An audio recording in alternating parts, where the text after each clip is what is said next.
Salut à tous, mon nom est Steve du Temps du Maple et bienvenue dans la présentation du jeu Trajan de Stefan Feld, l'auteur, qui est mon jeu favori de cet auteur-là. Je vais décider de vous en parler parce que je trouve qu'il n'y a pas beaucoup de vidéos en français sur ce jeu-là. Je vais dans le fond juste vous présenter un overview, présentation rapide du jeu, je ne vous présenterai pas toutes les règles et surtout ma critique en travers ce jeu que j'adore, spoiler alert évidemment. C'est un jeu où est-ce que la mécanique principale est le Mancala. Je ne vous ferai pas une vidéo sur le Mancala parce qu'il y a très peu de ces jeux-là, mais c'est une mécanique que j'aime beaucoup, qu'on trouve aussi dans Five Tribes.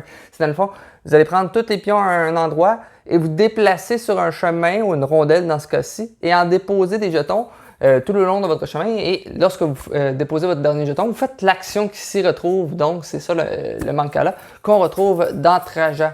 Trajan est tout simplement, vous reprenez dans l'histoire 110 ans après Jésus-Christ environ, vous êtes l'empereur Trajan est présent et vous devez, dans le fond, vous êtes dans la ville de Rome, où est-ce que ça va très bien. Bon, ok, il n'y a pas de thème dans le fond, c'est une grosse salade de points, on va passer directement sur le plateau dans le fond. Comme vous voyez, c'est un grand plateau, vous ne voyez pas toute la partie du bas, je vais vous la présenter plus tard. Dans le fond, comment on joue? C'est à tour de rôle. Vous allez devoir avoir votre plateau personnel. Je ne vous présente pas la mise en place, c'est très bien décrit dans le livre de règles. Vous allez avoir un plateau personnel comme ça dès le départ, deux jetons mis aléatoires. Comme vous voyez, des fois, il y en a deux couleurs et des petits jetons bonus qu'on retrouve ici, que je vais vous expliquer. Dans le fond, à votre tour, vous allez tout simplement prendre tous les pions d'une case, comme je vous disais, et en déposer sur votre chemin et arrêter et faire l'action. C'est aussi simple que ça. Il y a 6 actions possibles. Il y a l'action du port. L'action du port, c'est une manière de gagner des cartes. Ici, il y a différentes sortes de cartes. Je crois qu'il y a 7, dans le fond, cartes différentes des ressources. C'est une manière de faire des points en fin de partie avec des petits jetons bonus que je vous expliquerai plus tard.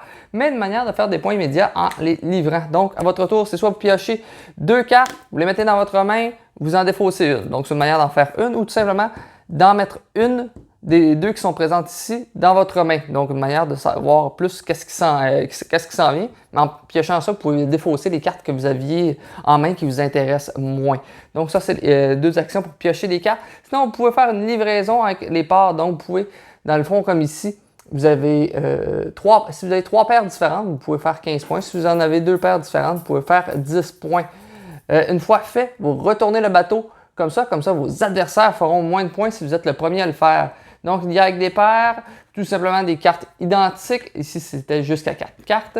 Ici, c'est des cartes différentes. Bien sûr, ça vaut un petit peu moins de points puisque c'est plus simple à réaliser. Ensuite, il y a l'action forum. L'action forum, c'est tout simple. C'est vous prenez tout simplement une tuile bonus ici et vous la mettez sur votre plateau personnel à l'endroit indiqué. Ces jetons-là pourront être défaussés à tout moment pour faire une action bonus correspondant au logo. Comme ici, je pourrais faire l'action du Trajan que je vais vous expliquer plus tard. Il y a aussi des petits jetons verts comme celui-ci qui vont être des ressources que vous allez devoir respecter à la fin de chaque, dans le fond, âge. Je vais vous expliquer ça un petit peu plus tard. Et finalement, des petites tuiles pour l'influence au niveau du Sénat que vous allez placer sur votre plateau personnel, juste ici. Vous en prenez une seule. Je vous ai montré les 3 sortes que vous pouvez avoir.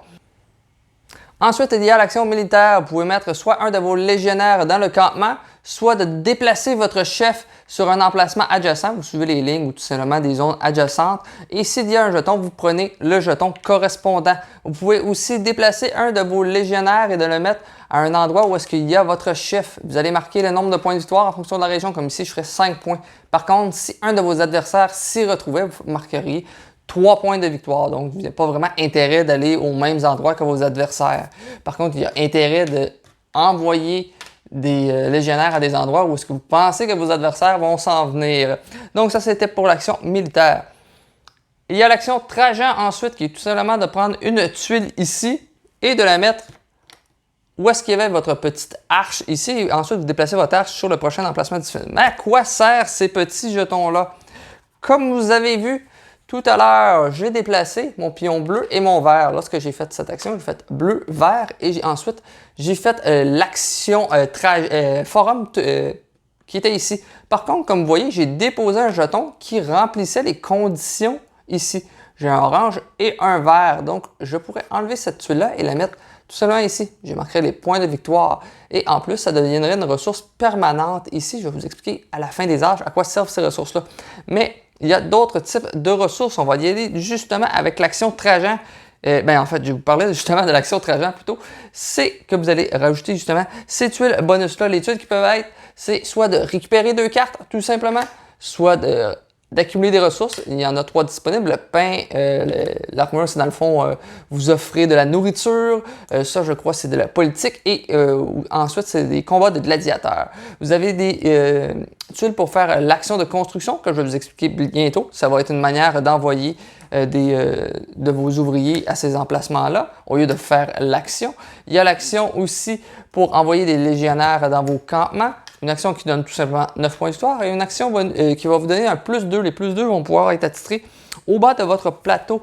Lorsque vous mettez un plus 2, si j'avais un plus 2 ici et que j'utilisais ce jeton-là, au lieu de faire l'action qu'une seule fois, je la ferais 2 fois. Donc l'intérêt de ne pas tout de suite utiliser ces jetons-là est très important, je vous dirais. Donc c'était pour l'action Trajan. Ensuite, il y a l'action Sénat qui est tout simplement d'avancer votre marqueur. Ici, vous allez marquer des points de victoire associés. Donc, si je lance une fois, c'est 2 points, 3 points, 4 points. Vous comprenez le principe. Cette action va celui qui sera en avance au Sénat, je vais vous l'expliquer plus tard à quoi ça sert. Et finalement, l'action de construction. Soit vous ajoutez un ouvrier dans votre zone de construction, soit vous placez votre ouvrier. Au départ, vous le mettez où est-ce que vous voulez. Je fais un exemple, je le mets ici. Et j'accumule le petit jeton bonus et je le mets sur mon plateau personnel ici. Ensuite, lorsque je devrais mettre un autre jeton, je devrais le mettre sur une manière orthogonale, sur une adjacente. Je peux rebrousser chemin et aller ici. S'il y a un adversaire, je peux le croiser, il n'y aura pas de problème. C'est juste que vous n'obtiendrez pas les tuiles bonus qui sont très importantes. Pourquoi elles sont très importantes? Lorsque vous accumulez la première tuile, vous allez avoir en plus une action bonus, donc choisir est très important. Mais en plus, à la fin de la partie, vous allez avoir des points de victoire en fonction du nombre de tuiles que vous avez. Si vous avez 3 tuiles d'une même sorte, vous allez marquer 10 points de victoire. Mais si vous en avez 4, c'est 20 points de victoire bonus. Donc, vous diversifiez pour avoir le bonus, c'est intéressant, mais accumulez pas trop de ressources de tout. Parce que si vous en avez 2 de 4 sortes, ça vous rapporte aucun point de victoire. Donc, vous spécialisez, c'est très intéressant. Donc, peut-être vous orienter vers certaines tuiles, comme j'avais pris la petite porte ici. Donc, je pourrais faire un petit chemin et ici, sont toutes dans le même coin. Donc, intéressant.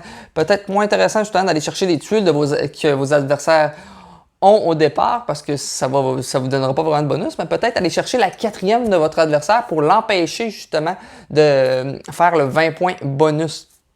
Donc, c'était les 6 actions possibles que vous pouvez faire dans le jeu Trajan. Comme je vous disais, la petite nuance aussi, lorsqu'on bouge nos petits jetons, comme là j'en avais bougé 2, on va se référer au bas du plateau ici. Si je bouge 2 jetons, ici c'est le marqueur de temps pour chaque ronde. Il y a une rondelle dans le fond différente pour 2, 3 ou 4 joueurs. Si je bouge 2 jetons, j'avance de 2 le marqueur tout simplement.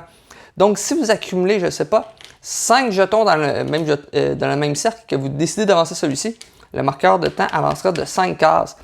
Donc, un des petits conseils que je peux vous donner, c'est de ne pas vous ramasser avec plusieurs jetons, parce que ça va peut-être raccourcir une ronde que vous devriez faire plus d'actions. Parfois aussi, l'aspect qui est assez le fun, c'est que certains de vos jetons, vous dites « Ah, je peux tout faire avec le petit cercle », mais à certains moments, si j'avais 2 ici, j'avais 3 ici, ça fait la même action pour les mêmes cercles. Donc, des fois, vous allez être prêt à faire les mêmes actions. C'est un petit très calculatoire en fait. Une fois qu'on a fait le tour ou qu'on l'a dépassé, nous allons révéler une petite offrande que nous devons faire à la fin de l'âge. Donc ici, je devrais avoir justement un petit jeton vert à la fin de la ronde. Et à chaque tour, vous allez en révéler. Et lorsqu'on révèle le dernier jeton, on fait une dernière ronde justement. Et ça marque la fin de l'âge. Dans le fond, au début de la partie, il y en aura un. Pour un âge, il y a 4 tours. Donc, à la fin du premier âge, vous devrez vous assurer de fournir chacun des jetons. Ça se peut qu'il y ait plus qu'un jeton. Donc, s'il y avait plus qu'un jeton de pain, 2, je serais correct dans ce cas-ci. Comme vous voyez, il m'en manque 1. S'il m'en manque 1, référez-vous ici, je perds 4 points de victoire. Si j'avais besoin d'un pain, je devrais le défausser. Par contre, ces jetons-là restent permanents. Donc, je pourrais utiliser ce pain-là et garder celui-ci pour une prochaine ronde. Mais celui-ci devra être défaussé, donc je ne pourrai pas l'utiliser à la prochaine ronde. Ces jetons sont défaussés et à la prochaine âge, on en remet des nouveaux. C'est une manière justement de faire attention pour ne pas perdre de points parce que si il vous en manque 3, c'est 15 points que vous perdez qui est énorme. Ensuite, il y a un système de majorité au Sénat, celui qui est majoritaire. Si vous avez des petits jetons comme ça, vous devez de les utiliser. Comme ici, je serai à 5 plus 2, donc je serai à 7.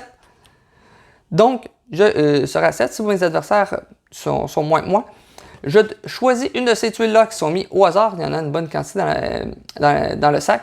Il y a surtout justement des jetons qui vous donnent des points de victoire en fonction des cartes que vous mettez devant vous. Comme ici, si j'avais ces petits symboles-là devant moi, je marquerais 3 points de victoire. Ou des petits jetons en fin de partie en fonction, si je garde cette ressource-là, elle pourrait me valoir 9 points de victoire à la fin de la partie. Donc j'en choisis un des deux, je la mets devant moi. Le deuxième joueur la met sur la face qui est moins payante et la met devant lui. Les autres joueurs ne gagnent absolument rien. Ensuite, je remets des tuiles là. À la fin de chaque âge, on renouvelle le marché ici au niveau de l'action du forum. On remplit les petites tuiles dans le fond où est-ce qu'il n'y a pas de nos chefs. Donc, nous allons remplir ces emplacements-là. Les bateaux qui avaient envoyé des marchandises, on les retourne et on recommence au bout de justement 4 âges. On accumule les points, on n'oublie pas les points de fin de partie pour ceci, ainsi que les points de fin de partie pour les bonus ici. Donc, il y a un beau casse-tête à faire avec le Trajan.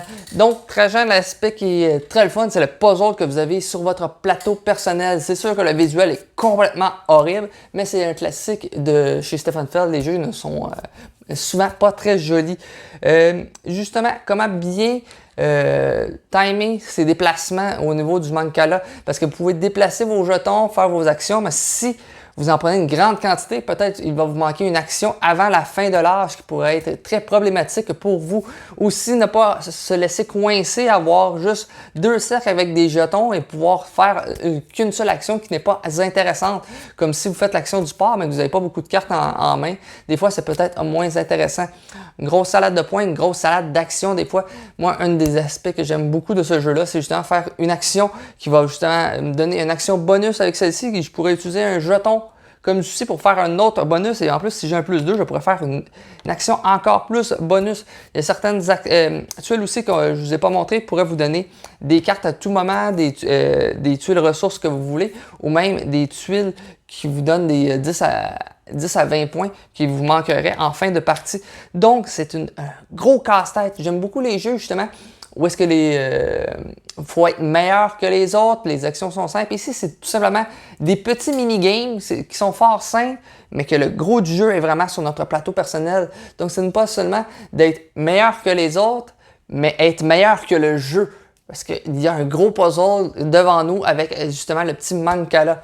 Donc, si vous aimez les jeux de Stefan Feld, dites-moi quel est votre favori. Moi, c'est Trajan. Ou même les Mancala si vous aimez beaucoup ça. Moi, j'aimerais ça en voir beaucoup plus. Sinon, laissez un like à la vidéo, abonnez-vous à la chaîne. Sinon, on se retrouve dans une prochaine vidéo qui devrait être plus régulière puisque je suis revenu de vacances. Ciao!